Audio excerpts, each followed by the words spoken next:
हरे कृष्णा, राधे राधे। आप सभी का वेलकम है फिर से ब्रश स्टोरीज़ में, जहाँ पर हम बात करते हैं गोपाल जी के बारे में भी, व अन्य विषय धार्मिक होते हैं उनके बारे में हम यहाँ पर चर्चा भी करते रहते हैं। तो फ्रेंड्स, आप में से किसी ने मुझे प्रश्न लिखा था, क्वेश्चन पुट किया था कि गोपाल जी को हमें भोग कैसे लगाना है और दिन में कितनी बार भोग लगाएं। तो और बहुत से लोग ऐसे प्रश्न भी करते हैं कि लड्डू गोपाल जी को भोग लगाना ज़रूरी है। तो देखिए, आप सब गोपाल जी की सेवा करते हैं, तो जब सेवा करते हैं तो हमें सारी चीज़ें गोपाल जी की करनी चाहिए। देखिए, जैसे कि बहुत से लोग जो होते हैं ठाकुर जी की सारी सेवा लेते, और जो ठाकुर जी की बहुत से लोग जो है श्रृंगार सेवा लेते हैं। देखिए, उन्हें लगता है कि हम कर नहीं पाएंगे या फिर बहुत बिजी हैं, तो इस प्रकार से भी करते हैं। बाकी जो मानसिक सेवा भी करते हैं बहुत से लोग। तो देखिए, जब हम ठाकुर जी की पूरी सेवा लेते हैं तो बिल्कुल प्यार और प्रेम से लेते हैं, ठाकुर जी की प्रेम में ही लेते हैं और भाव से लेते हैं। जब तक भाव नहीं होंगे तो हमारे गोपाल जी हमारे से खुश नहीं होंगे। तो ऐसा कहा जाता है और ऐसा माना भी जाता है। तो देखिए, अब बात करते हैं कि गोपाल जी को जो है भोग कैसे लगाना है। तो देखिए, बहुत से भक्त जो है गोपाल जी को या दिन में ना जाने कितनी बार भोग लगाते हैं, और फिर कुछ जो है हमें नियम भी फॉलो करने होते हैं गोपाल जी को भोग लगाने वक्त। देखिए, हमारे गोपाल जी जो है ना, वो है तो भगवान, हमें ये नहीं भूलना है कभी भी, चाहे उन्हें अपना फैमिली मेम्बर कुछ भी मानते हैं, पर हमें उनको जो है उनकी शुद्धता का भी ध्यान देना है। तो देखिए, जब भी गोपाल जी को भोग देते हैं तो भोग कैसे लगाएं। तो ठाकुर जी के लिए आगे जो है आप चौकी बिछाएं बहुत प्यार और प्रेम से। जैसे कि हम लोग भी खाते हैं तो हम टेबल लगा कर खाते हैं, इस तरह कुछ भी पटली वटली रखते हैं, ऐसे ही करते हैं। तो वैसे ही गोपाल जी के लिए आगे हमें जो है एकदम चौकी बिछानी है। चौकी पर जो गोपाल जी की प्लेट लगानी है, फिर प्लेट लगाने के बाद हमें जो गोपाल जी के जो भी भोग बनाए हैं प्यारा सा प्रेम से भाव से, तो हमें वो भोग ठाकुर जी को परोसना है।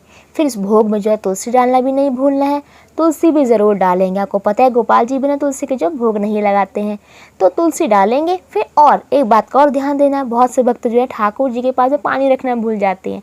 तो ठाकुर जी के पास में आपने पानी का गिलास भी ज़रूर रखना है, तो इस बात का हमेशा ध्यान दें। फिर ठाकुर जी को भोग लगाएं, और ये नहीं कि ठाकुर जी के पास ही बैठे रहे भोग लेकर, ठाकुर जी के पास में भोग रख दीजिए उनके सामने। और ठाकुर जी के फिर आपको पता ही हमारे गोपाल जी जो हैं छिप छिप कर खाते हैं, तो ऐसा ही भाव में हमें मन में रखना है कि ठाकुर जी तो खा रहे हैं, हम आराम से जो अपना काम करेंगे, फिर गोपाल जी को खाने देंगे। तो ये तो बात रही कैसे भोग लगाना है। अब बात करते हैं कि ठाकुर जी को हमें दिन में जो है कितनी बार भोग लगाना है। और बहुत से लोग ऐसा भी कहते हैं कि भोग लगाना ज़रूरी है। तो देखिए, जब आप गोपाल जी की पूरी सेवा लेते हो ना, तो ऐसा मत करना कि गोपाल जी को भोग ही मत लगाना, सिर्फ श्रृंगार कर दिया और बिठा दिया, स्नान करा दिया, ऐसा नहीं। ठाकुर जी को भोग ज़रूर दें। एटलीस्ट आप जो है 3 बार तो भोग ज़रूर दें गोपाल जी को, जैसे कि सुबह का, दोपहर का, शाम का। शाम जैसे कि रात भी कह सकते हैं आप, तो वो भी भोग दीजिए। और बहुत से भक्त ऐसे हैं जो ना जाने दिन में कितनी बार ठाकुर जी को जो है भोग देते हैं।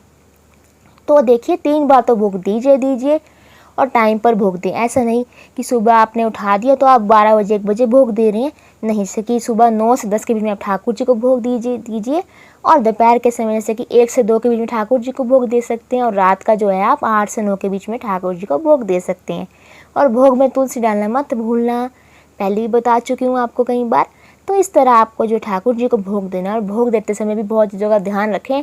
जैसे कि ठाकुर जी का जो भोग है आप मीठे मीठे तेल में बनाएं, ठाकुर जी का कोशिश कीजिए देसी घी में बनाएं, और गोपाल जी को जो है आप जो है पकवान भी उनके जो है अच्छे अच्छे बनाएं। तो इस प्रकार गोपाल जी को आप भोग लगा सकते हैं, और कितनी बार लगाना है आपको भी बता दिया है।